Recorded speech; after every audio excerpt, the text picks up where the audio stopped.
條蕉啊，俾一條你食啊！唔要啊，我唔中意食水果啊。但係食水果有益喎，又健康嚟啦。但係水果真係好難食啊。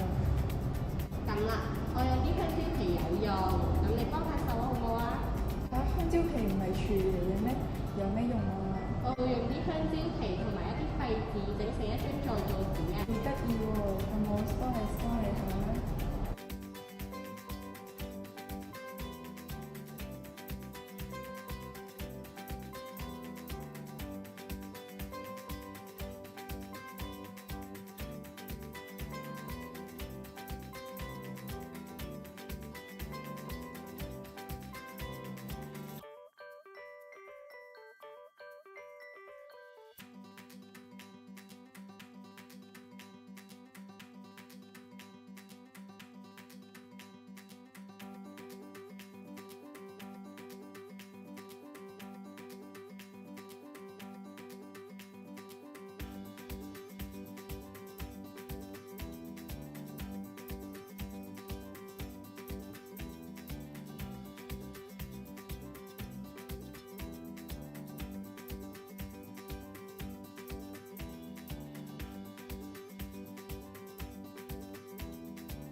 多謝你啊！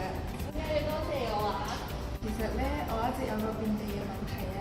不過食咗琴日你俾我嗰條蕉之後咧，個問題就解決咗啦。你睇我都話食水果有益，又可以改善身體嘅問題。